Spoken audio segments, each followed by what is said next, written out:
तो दोस्तों शुरुआत करते हैं my neighbour can't sleep part 4 की। शीशंग और सॉन्ग विडो रात को वापस घर जा रहे होते हैं। तो फिर सॉन्ग विडो बहुत ज़्यादा धीमे चल रही होती है। फिर शीशंग उससे बोल रहा होता है, क्या तुम और तेज चल सकती हो? सॉन्ग विडो मना कर रही होती है और बोल रही होती है कि मुझे भूख लग रही है। तभी शीशंग रुक जाता है और वो भी बोल रहा होता है कि मुझे भी भूख लग रही है, चलो हम दोनों खाना खाते हैं। वो दोनों वहीं पास के एक स्टॉल में जाते हैं। तो फिर सॉन्ग विडो वहाँ पर 2 पैनकेक्स ऑर्डर करती है। शीशोंग चेयर पर बैठा होता है और वो वहाँ पर एक टिश्यू लेकर टेबल्स को साफ कर रहा होता है। फिर सॉन्ग विडो उसकी ओर घूरकर देख रही होती है। वो शीशोंग से बोल रही होती है कि तुम्हें ये सब करने की कोई ज़रूरत नहीं है, क्योंकि हम चलते चलते भी खा सकते हैं पैनकेक्स। फिर वो सॉन्ग विडो के पास जाता है। तो फिर सॉन्ग विडो शीशोंग को एक पैनकेक दे रही होती है, बट वो लेने से मना कर देता है। फिर वो अपने लिए एक अलग से पैनकेक बनवाता है। फिर वो लेडी शीशोंग के लिए पैनकेक बना रही होती है, बट वो शीशोंग की ओर घूरकर देख रही होती है। सॉन्ग विडो ये देखकर शीशोंग के आगे खड़ी हो जाती है। फिर वो लेडी पैनकेक बनाकर उन्हें देती है और वो बोल रही होती है, तुम्हारा बॉयफ्रेंड है, मैंने इसे कहीं पहले कहीं देखा है। ये सुनते ही सॉन्ग विडो शीशोंग को लेकर वहाँ से भाग जाती है। आगे जाकर वो एक जगह पर रुक जाते हैं। तो फिर शीशोंग उससे पूछ रहा होता है कि तुम क्यों भाग रही हो। सॉन्ग विडो बता रही होती है कि वो तुम्हें पहचानने वाली थी। अगर वो वहीं पर कई सारे फैंस को इकट्ठा कर लेती और तुम्हारे साथ फ़ोटो लेना चाहती तो फिर तुम्हारी परेशानी और भी बढ़ जाती। शीशोंग बोल रहा होता है कि मुझे कोई फ़र्क नहीं पड़ता इन बातों से। फिर सॉन्ग विडो समझा रही होती है कि तुम एक सेलिब्रिटी हो और मेरे हाथ में रोजेज़ हैं और हम दोनों बीच पे चल रहे थे। अगर ये बात फैल गई तो फिर तुम्हारी रेपुटेशन और भी ख़राब हो जाएगी। तभी उन्हें उस लेडी की आवाज़ सुनाई देती है और वो उन दोनों को बुला रही होती है, बट वो दोनों वहाँ से भागना स्टार्ट कर देते हैं। आगे जाकर सॉन्ग विडो टैक्सी रुकवाती है और वो दोनों उसके अंदर बैठ जाते हैं। सॉन्ग विडो शीशोंग से पूछ रही होती है कि मेरे पास मेरी रोज़ हैं, बट तुम्हारे लेवेंडर्स कहाँ पर हैं? शीशोंग बोल रहा होता है, मुझे नहीं पता, लगता है कि मैंने कहीं पर गिरा दिए हैं। जो लेडी उनका पीछा कर रही होती है उसके हाथ में लेवेंडर्स होते हैं और वो उन्हें लेवेंडर देने के लिए जा रही होती है। जो टैक्सी का ड्राइवर होता है उन दोनों को देखकर बोल रहा होता है कि तुम दोनों काफ़ी ऑकवर्ड कपल हो। मुझे पता है कि शुरुआत के दिनों में कपल्स में लड़ाई होती रहती है, ये आम बात है। जैसे कि मेरे और मेरे वाइफ के बीच में, हम दोनों के बीच में लड़ाई होती रहती है, बट हम दोनों दूसरे से बहुत ज़्यादा प्यार करते हैं। तभी सॉन्ग विडो उस आदमी से बोल रही होती है कि आप रेडियो को ऑन कर सकते हो। फिर वो रेडियो को ऑन कर देता है।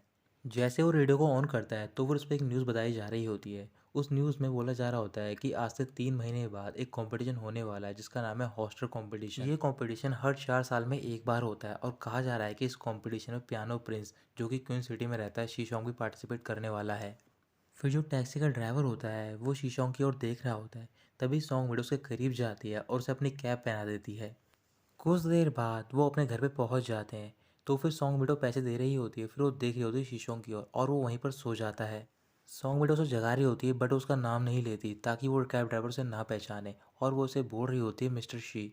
फिर शीशोंग उठ जाता है और वो दोनों अपने घर जा रहे होते हैं। रास्ते में सॉन्ग विडो अपना फ़ोन निकालती है और वो सारा खर्चा कैलकुलेट कर रही होती है जो कि आज हुआ है। अपने घर के बाहर पहुंचकर शीशोंग रुक जाता है। फिर वो सॉन्ग विडो से बोल रहा होता है कि मैंने तुम्हारी डेडलाइन और भी कम कर दी है। मैं सिर्फ कल तक ही वेट करूँगा। कल तुम्हें 8 बजे मुझे जवाब देना होगा कि तुम्हें क्या करना है। ये कहने के बाद वो अपने घर में चला जाता है।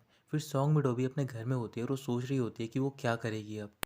ऐसे ही वो पूरी रात सोचती रहती है और वो पूरी रात सो नहीं पाती है। सुबह उठने के बाद शी शोंग पियानो प्ले कर रहा होता है। फिर पियानो प्ले करने के बाद वो आंट गू के पास जाता है, उनके साथ में ब्रेकफास्ट कर रहा होता है। ब्रेकफास्ट करने के बाद वो कुछ कॉमिक्स पढ़ रहा होता है और वॉच की ओर देख रहा होता है। फिर उसके बाद वो टीवी देखना स्टार्ट कर देता है। तभी उसके घर की डोर बजती है। तो फिर वो बाहर जाता है डोर ओपन करने के लिए और वो देखता है कि वहाँ पर डिलीवरी मैन होता है और फिर वो वापस आ जाता है। वापस आने के बाद वो आंट गू से बोल रहा होता है कि बाहर डिलीवरी मैन आया है, तो फिर आपको मेरा सामान उससे लाना होगा। फिर कुछ देर बाद वो अपनी बालकनी में जाता है और वहाँ पर वो सॉन्ग विडो की बालकनी की ओर देख रहा होता है। फिर उसके बाद वो अपने गार्डन में जाता है और वहाँ पर वो सॉन्ग विडो के घर की ओर देख रहा होता है। तभी वहाँ पर आंट गू आती हैं। तो फिर शीशम उनसे बोल रहा होता है कि आप अब जल्दी चले जाओ, मुझे डिनर करने की कोई ज़रूरत नहीं, क्योंकि मुझे भूख नहीं लगी है। आंट शीशोंग से बोल रही होती है कि तुम्हें क्या हो गया है, आज तुम काफ़ी एबनॉर्मल हो। तो फिर शीशोंग बोल रहा होता है कि ऐसा कुछ भी नहीं है। फिर वो आंट गू अपने घर भेज देता है। फिर उसके बाद वो अपने रूम में होता है, तभी उसे डोरबेल की आवाज़ सुनाई देती है।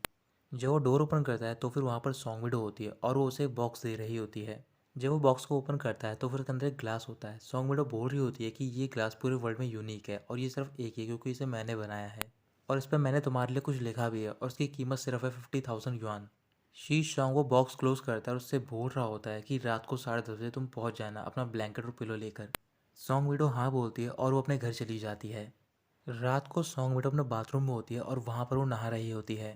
नहाने के बाद वो अपने रूम में जाती है और वहाँ पर अपना सामान पैक कर रही होती है। फिर वो बालकनी के थ्रू शीशोंग के घर पर जाते हैं। उसके हाथ में 2 बैग होते हैं। शीशोंग भी अपने रूम में पहुंच जाता है। सॉन्ग विडो बोल रहे होते हैं कि अगर तुमने कुछ गलत करने की कोशिश की तो फिर मैं पुलिस में रिपोर्ट कर दूंगी। शीशोंग बोल रहा होता है कि मैंने पहले ही कहा कि मेरा तुम्हें कोई भी इंटरेस्ट नहीं है और मैं कुछ भी नहीं करूंगा, तुम्हें सिर्फ सोना है यहाँ पर। इसके बाद शीशोंग बेड पर लेट जाता है। सॉन्ग विडो अपना बैग ओपन कर रही होती है और अपना सामान वहाँ पर रख रही होती है। फिर वो अपने बैग में से ब्लैंकेट निकालती है और नीचे सोने जा रही होती है। शीशोंग बोल रहा होता है कि तुम्हें बेड पर सोना है।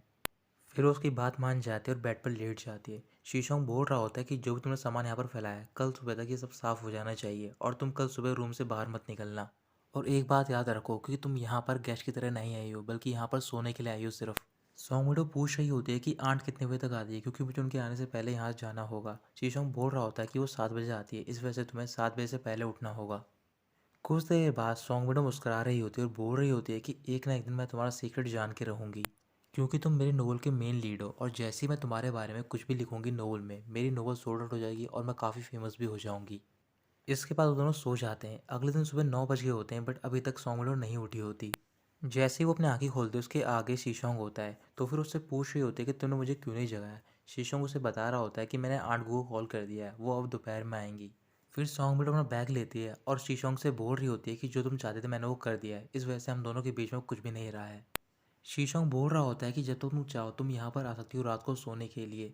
सॉन्ग विडो बोल रही होती है कि कल रात के बाद मुझे पता चल गया है कि तुम किस टाइप के पर्सन हो, तुमने प्रूव कर दिया है कि तुम काफ़ी अच्छे पर्सन हो, बट इसका मतलब ये नहीं है कि मैं तुम्हारे साथ हर रात को सोऊंगी। शीशोंग उसे बता रहा होता है कि मैं इंसोम्निया से सफ़र कर रहा हूँ, मैं हर रात को नहीं सो पाता, इस वजह से मैं पियानो प्ले करता हूँ। बट मुझे नहीं पता कि जब भी तुम मेरे साथ सोती हो मुझे नींद आ जाती है आसानी से। मैं इसके लिए पैसे भी पे कर सकता हूँ, बट ये सब तुम्हारे ऊपर है और जो भी तुमने अभी तक किया है मेरे लिए उसके लिए थैंक यू। ये सुनने के बाद सॉन्ग विडो वहाँ से चली जाती है। सॉन्ग विडो अपने बालकनी में होती है और वो बोल रही होती है कि इसे इंसोम्निया है और मैं इसकी अकेली मेडिसिन हूँ। कहीं ऐसा तो नहीं शीशम मुझसे प्यार करने लग गया है, मैं करूँ भी क्या, मैं इतनी अट्रैक्टिव हुई, मेरे में इतने चार्म्स हैं। इसके बाद वो अपने रूम के अंदर जाती है, तभी वो देखती है कि वहाँ पर उसकी फ्रेंड शॉमी और उसकी मॉम खड़े होते हैं। सॉन्ग विडो की मॉम पूछ रही होती है कि तुम क्या कर रही थी और तुम कहाँ पर गई थी। सॉन्ग विडो बोल रही होती है कि मैं बालकनी में थी और वहाँ पर एक्सरसाइज कर रही थी। फिर वो शॉमी के पास जाते उससे पूछ रही होती है कि तुम यहाँ पर क्या कर रही हो। शॉमी बता रही होती है कि मैं तुम्हारी मॉम से केक बनाना सीखने के लिए आई हूँ। शीशोंग से मिलने के लिए लियांगे आता है, तो फिर वो उससे मिल रहा होता है और उससे बात कर रहा होता है। लियांगे टेबल पर एक नोटबुक रखता है, बोल रहा होता है कि इस नोटबुक की वजह से मैं कल रात को नहीं सो पाया। शीशोंग बोल रहा होता है कि कौन सी नोटबुक। लियांगे उससे बता रहा होता है कि इस नोटबुक में एक जायंट डॉग ब्लड की कहानी है और मैं वही पढ़ता रहा रात भर। मुझे नहीं पता कि इसका ओनर कौन है। तभी वो देखते हैं कि उस नोटबुक के बॉटम पे लिखा होता है सॉन्ग मिडो। शीशोंग वो नोटबुक ले लेता है। लियांगे से बोल रहा होता है कि अब तुम उसे पढ़ चुके हो तो फिर मुझे ये चाहिए। वो नोटबुक लेकर अपने रूम में जा रहा होता है। लियांगे उससे बोल रहा होता है कि तुम्हें नोटबुक नहीं पढ़नी चाहिए, इसकी जो कहानी है वो बिल्कुल बेकार है। सॉन्ग मिडो शॉमी अपनी मॉम के साथ किचन में होती है और वहाँ पर केक बनाना सीख रहे होते हैं। सॉन्ग मिडो की मॉम बोल रही होती है कि केक बनाने से पहले तुम्हें एक इंपॉर्टेंट पॉइंट याद रखना होगा। तुम जिसके लिए भी केक बना रहे हो तुम्हें उस पर्सन को इमेजिन करना होगा, चाहे वो तुम्हारा फ्रेंड हो या फिर लवर हो। और इसी तरीके से तुम उस पर्सन के लिए एक बिल्कुल एक्सक्लूसिव टेस्ट ला पाओगी। सॉन्ग विडो शाओमी से पूछ रही होती है कि तुम किसके बारे में इमेजिन कर रही हो, तो फिर शाओमी बोल रही होती है कि मैं अपने बॉयफ्रेंड के बारे में इमेजिन कर रही हूँ। सॉन्ग विडो की माँ उससे पूछ रही होती है कि तुम किसके बारे में सोच रही हो, बट उस टाइम पर सॉन्ग विडो के दिमाग में शीशोंग की इमेज बन जाती है। तो फिर सॉन्ग विडो बोल रही होती है कि मैं अपने बारे में सोच रही हूँ। लियांगे शीशोंग से पूछ रहा होता है कि तुम्हें नोटबुक क्यों चाहिए, ये तो बिल्कुल बेकार है। बट शीशोंग बोल रहा होता है कि मुझे इसकी ज़रूरत है और वैसे भी ये नोटबुक तुम्हें मेरी क्लास में से मिली है, तो फिर ये नोटबुक मेरे से बिलोंग करती है। वो किचन में तीनों केक बना रही होती हैं। तो फिर सॉन्ग विडो शॉमी के पास जाती है, उससे बोल रही होती है कि मेरी नोटबुक का क्या हुआ। शॉमी उससे बोल रही होती है मैंने तुम्हें बताया था कि वो नोटबुक शीशोंग के पास है।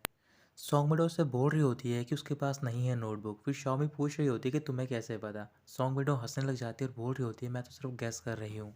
शॉमी उसे बता रही होती है कि मैं एक बात के लिए श्योर हूँ, अगर तुम्हारी नोटबुक शीशोंग के पास है तो फिर तुम्हारी नोटबुक बिल्कुल सेफ़ है, क्योंकि तुम्हारी वो नोटबुक ओपन नहीं करेगा और ना ही उसमें पढ़ेगा जो भी कुछ लिखा है तुमने।